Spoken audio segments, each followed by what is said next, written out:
Happy Everything YouTubers. This is your Sensei Al Bob with our third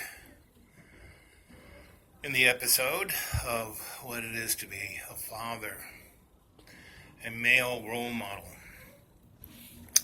One of the things that I think that we are missing in our present day is male role models. Male role models think that they perpetually can be in a arrogant, infantile, teenage, macho, but not the macho of the macho man, but the macho of they want what I want, what I want, what I want, meaning the male is supposed to be the spiritual leader, whereas the female is the crone, the one in charge, the one who really knows.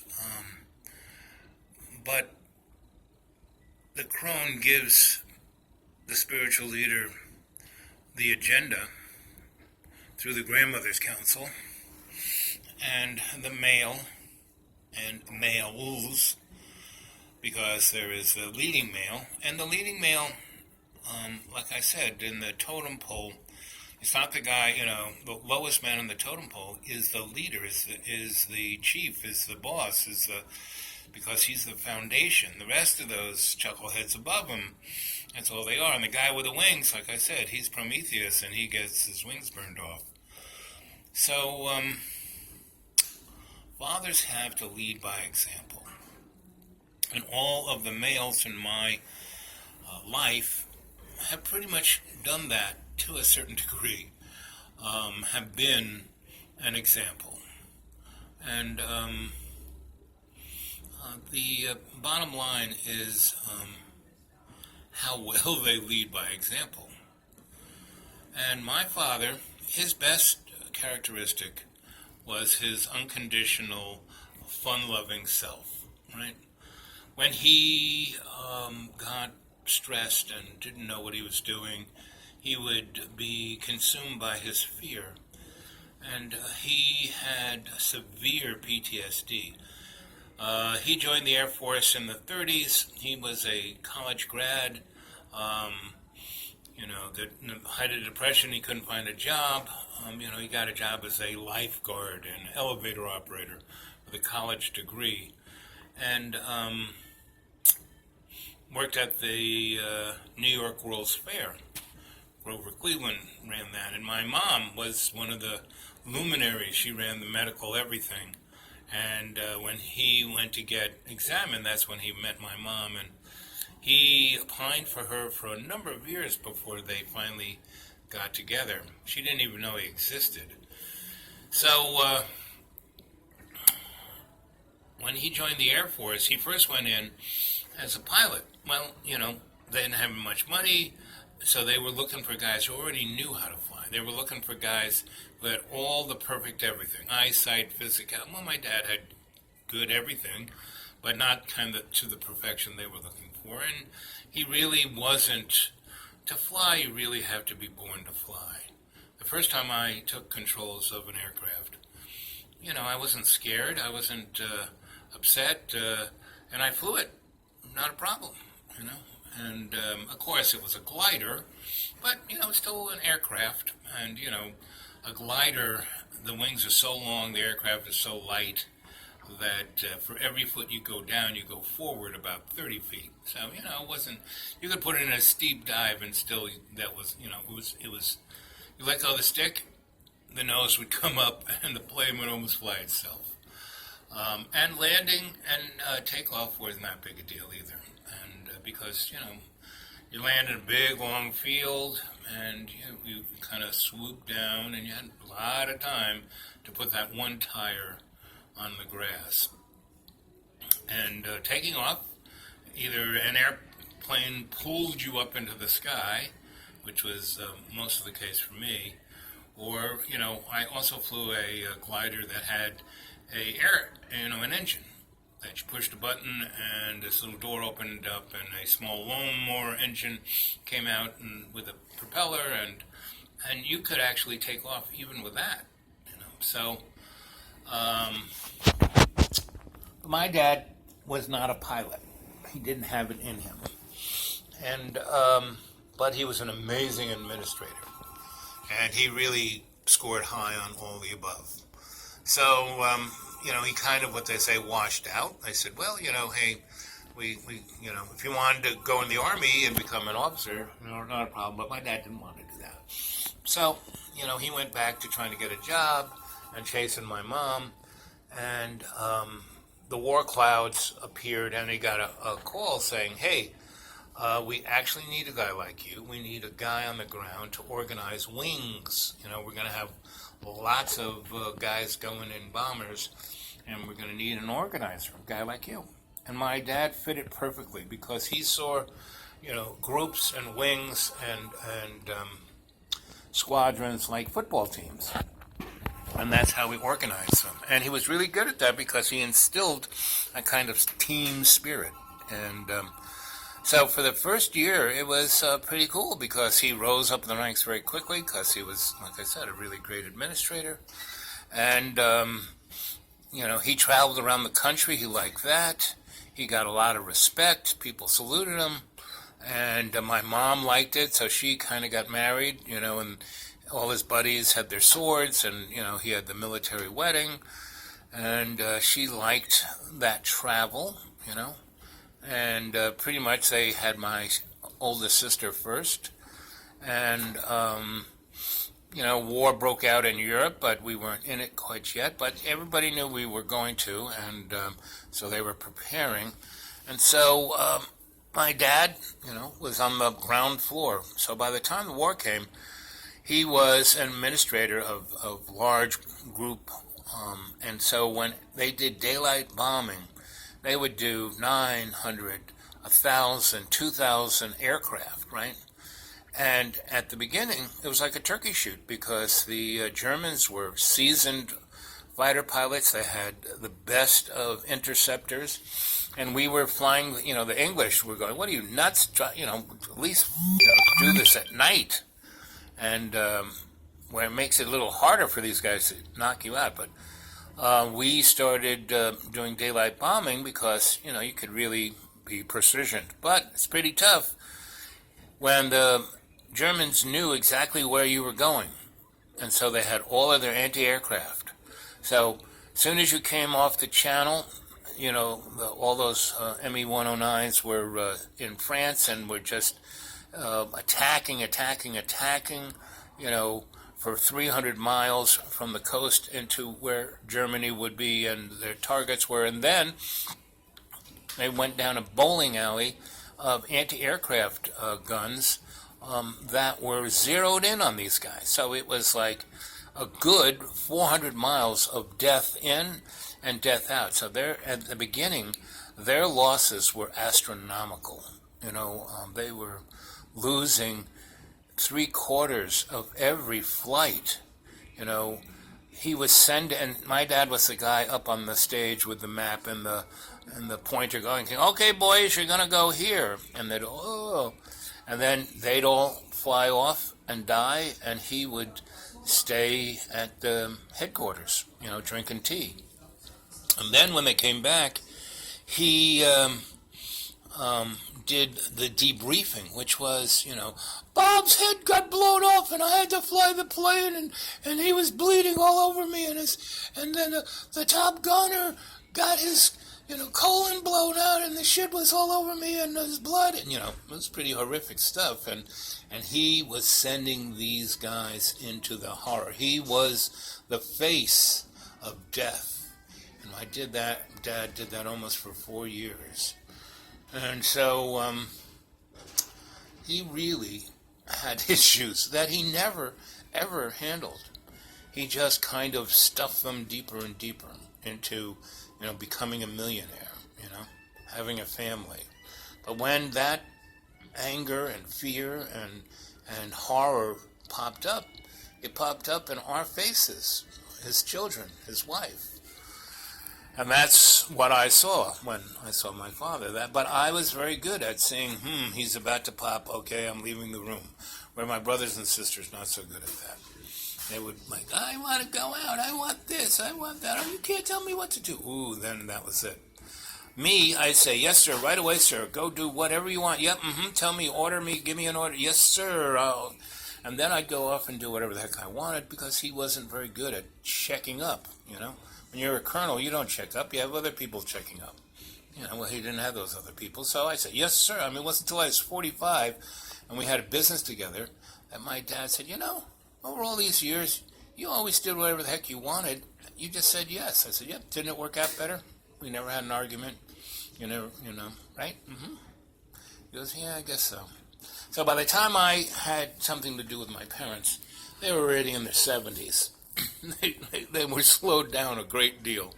But my parents, my dad lived to 98, my mom 103. My grandma on my dad's side, she lived 100. So I got some pretty old genes. But I have everything my mother has. I have her cottage cheese teeth. I have, the same diabetes, the same neuropathy, the same everything she had, the same bad legs. But I was doubled down because I was an electrician. Man, I burnt out every joint in my body. But this story, with that beginning, I wanted to tell the fun things my dad did. Like the Red Lobster incident with my mom. I'll tell you some stories about my dad. So,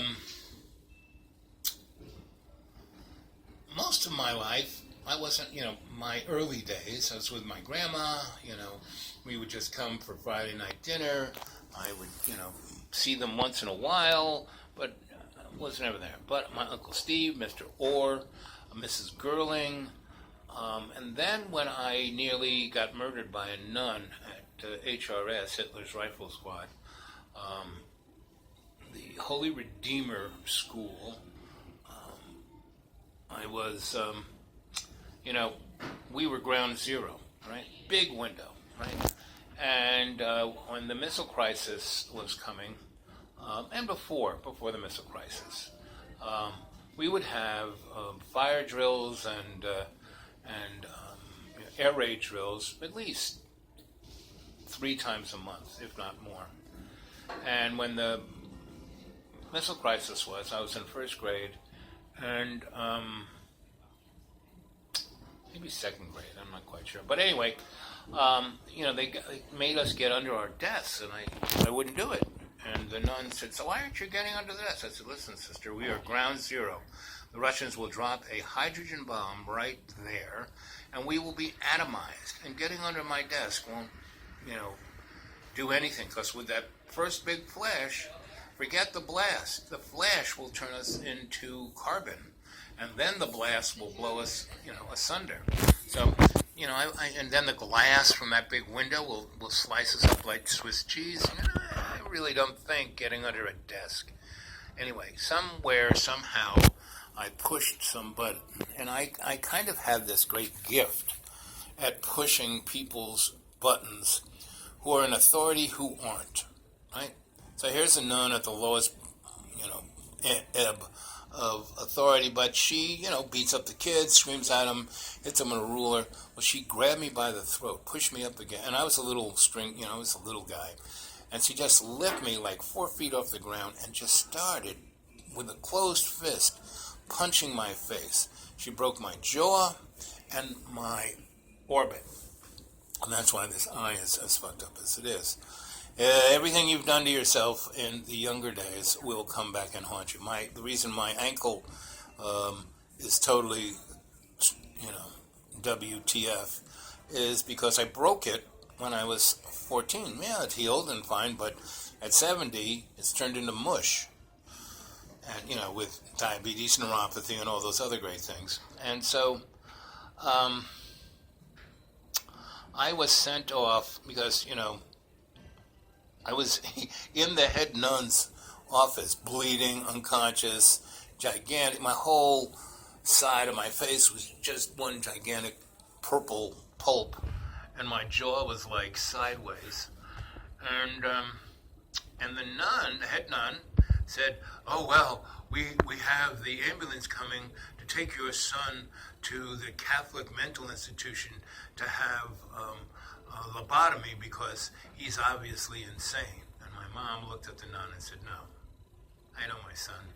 He is not insane. He can be a little bit of a challenge, but he's not insane. And he's smarter than all of your nuns put together. So she picked me up. The only time she ever held me in her arms, she picked me up and carried me out, and she goes, you will be hearing from our lawyers. So that's when Cardinal Cushing came on the scene, and my mom jumped up in the hierarchy of the Catholic institution, which she loved. So I was her sacrificial lamb, and what I was given was, instead of going to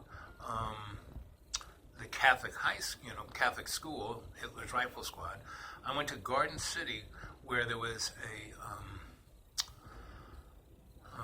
novitiate of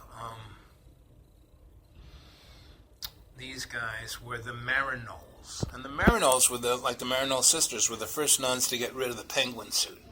And the Maryknoll priests, they didn't have collars. They wore turtlenecks. And in this novitiate, there were 12 guys, and they were all PhDs. I had multiple PhDs. They had more degrees than they had spent their whole life studying, really studying. They were scholars, and they constantly told me the difference between being scholastic, which is someone who just studies the book, and a scholar who looks for wisdom. And they were the first people to put me on the path of that. Really, Miss Girling, my grandma, they put me on it, but these guys were, the real deal scholar guys, and they look like me, white beards, and they're the ones, and they all had dark, nice heads of hair, and they would tell me that, if you have white hair, that means you worry. If you have a white beard and still have the color of your hair and still have your hair, that means you are looking for truth. You are a wise person looking for truth. You are a wise person who understands that you don't know anything or everything, but you are in search of understanding. So at around age, what are you in first grade? I don't know, 9, 7, something like that. That's when I got put on this path. So these guys, I was their only student, so I would, sit with whoever that day in their office and say, well, what are you, and the guy would say, well, I'm reading this Greek thesis here by Plato, and here, let me show you how to read Greek. So that's where I learned Greek, Latin, Sumerian, and not that I was a scholar in any of these things, but I learned to understand. And in the process of these guys basically babysitting me, they taught me everything they knew, but basically they taught me that one never knows enough. And they taught me how to study, how to understand, how to precipitate knowledge. And so that's what made me a scholar from age 7, right? And I just got better and better at it because I just got better and better and more interesting teachers who, the student-teacher relationship is definitely the father and son. And that's where we are going wrong in our societies, because the fathers are children themselves. They're immature, they're unsecured, they know nothing, so they get angry at their children and beat them, or mentally beat them, or physically beat them, emotionally beat them. And that's what my father did. Not all the time, because he had a fun-loving attitude, and he was pretty good at what he did, so he had a sense of self that most people don't have. Like I said, he was the hero. Anyway, let's see, some stories, fun stories. I think I told you the story about when we went into the AMP, and I'll start back. One of the things he did was he was a big fan of vacation. And not just one in the summer. We had like 4 vacations. Summer, winter, and then 2 when we needed it. But he also was a big fan of having a special night. So every Friday, pretty much, we would go to the Red Dragon, which was the Chinese restaurant in Freeport. And it was right on the main drag, and it was in, a gigantic big house on the main drag. And back, it was one of the last things that was left of the rich people's houses on the main drag. And then as, the 20s, 30s, 40s, 50s, 60s, 70s came, the main drag became the business thing rather than the big houses. But this was one of the last big houses. And it had a parking lot, which was their front lawn, and they had these steps that went from the parking lot up to the front door of this fancy house.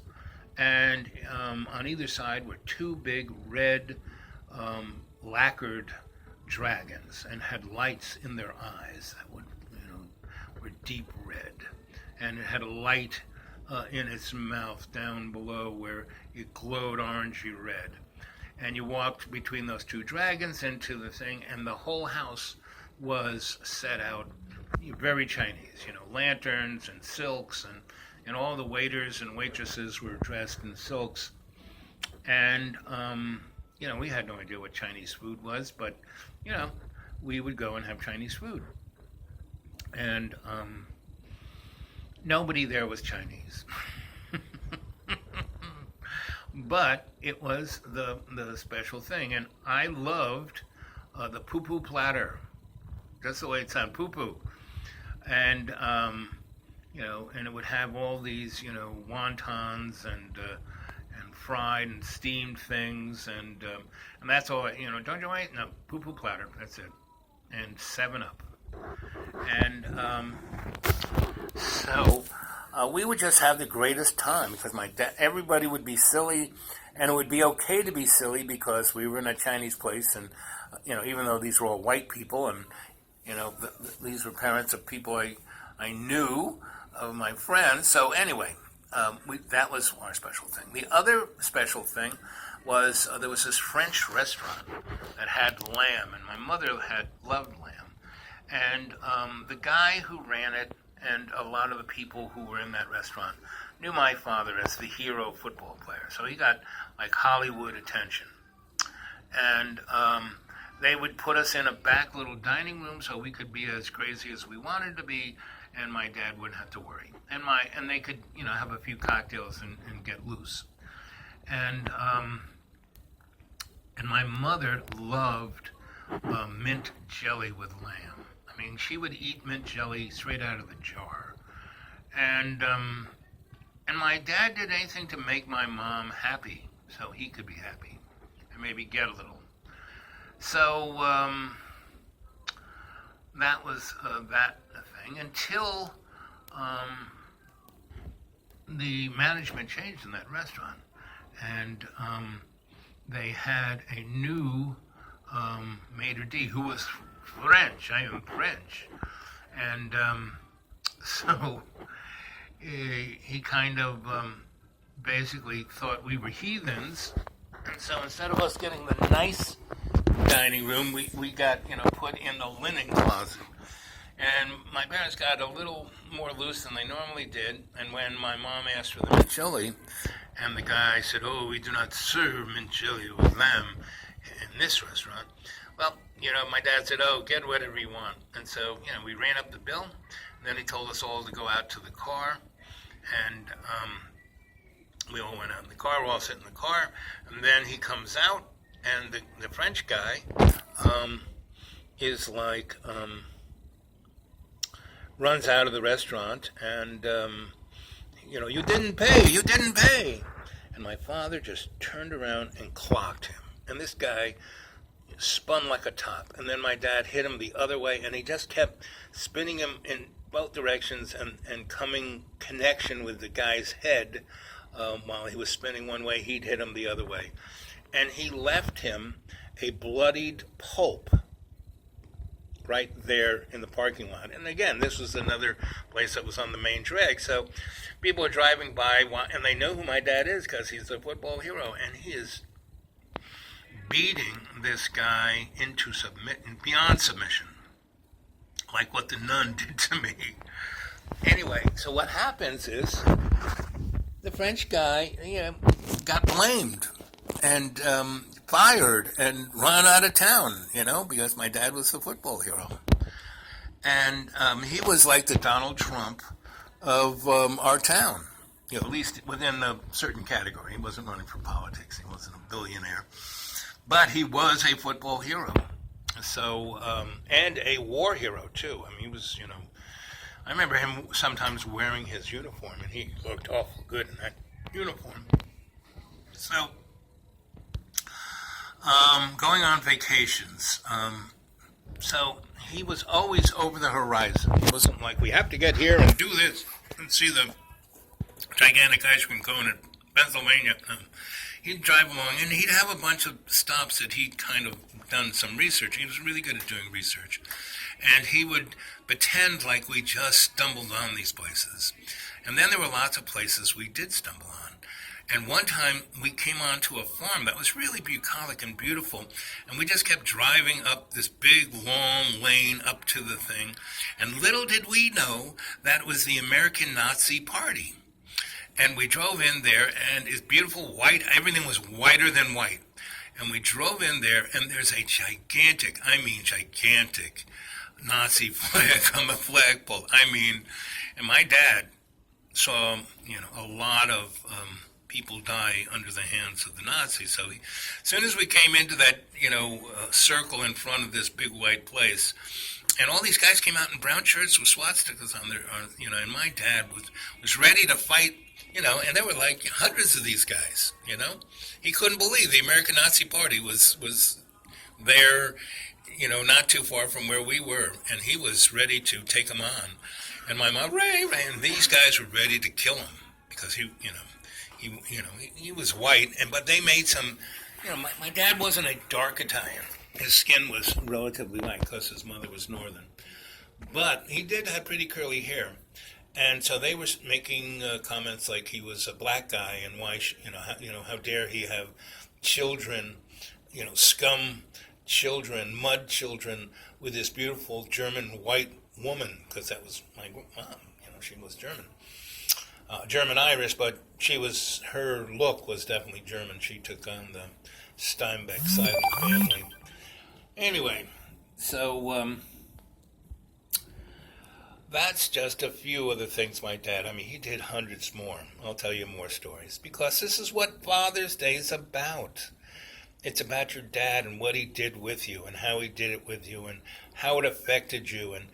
And some people, when I was a social worker, man, I saw dads chain their kids to radiators, use their kids as ashtrays, keep the kids in the closet for their whole frigging life. My dad never did any of that. And when I hear bourgeois people, oh, my daddy, oh, it's all his fault, oh, mommy made me fat, no. At least you got fat. You weren't, starving. I went into closets in housing projects of New York, and the kids looked like they were from Biafra. Their tummies were blown up, and they were just skin and bones. So every time I hear a bourgeois, oh, I don't have enough money, but they have, their parents are millionaires, and whenever they need money, their parents just write a check,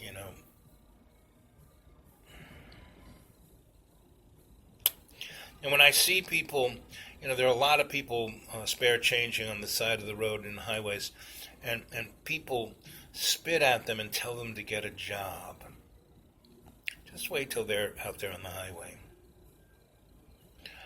So, the best thing that your father can have given you is empathy.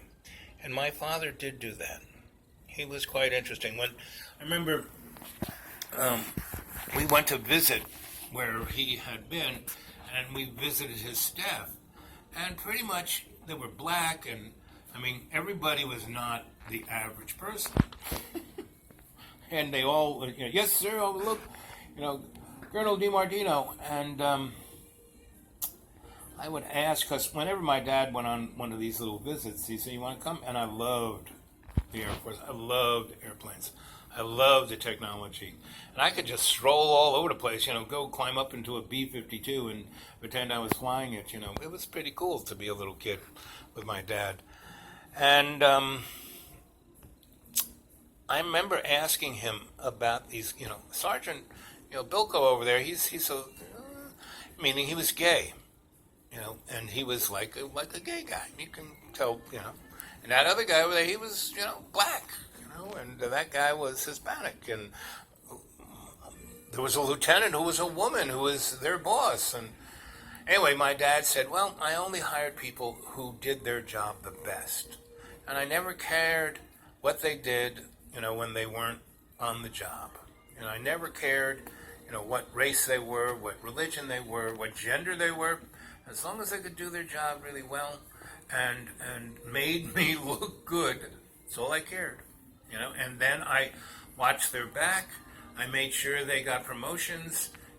It was a symbiotic relationship, and that's the way it's supposed to be, the way it should. It's the way it works. Right now, it's not working because people aren't doing that. They aren't looking at, my father understood that this was a community. He wasn't God, or he wasn't the king, even though he was in charge. He kind of, he had a Duke air about him because of his football hero-ness. When he ran his business, he did the same kind of thing. He had people in the right place, doing the job. But everyone saluted him like he was the colonel, like Mr. DeMar, So it's, again, that's what a male is supposed to do. Give their children an example to follow. And yes, my dad was a human being and had his issues, but I understood that, so I didn't stick my finger in the eye of getting him angry. I just said, yes, sir, right away, sir. And then, got out of his way. And if more children could do that with their parents, because I see people who are in their 40s acting like they're 3 years old. I see families where the children who are 7, 8, 11 are more mature than their parents, but continually being exposed to the immaturity and neuroses and self-aggrandizing, me. When they get to be teenagers, ooh, baby, gonna be just like mommy and daddy. And then when they become young adults, ooh, not gonna be pretty.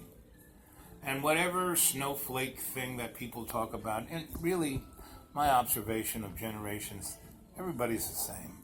People said it about my generation, and then there was the Xers and the this and the that, and no, human beings are human beings. There's only one race.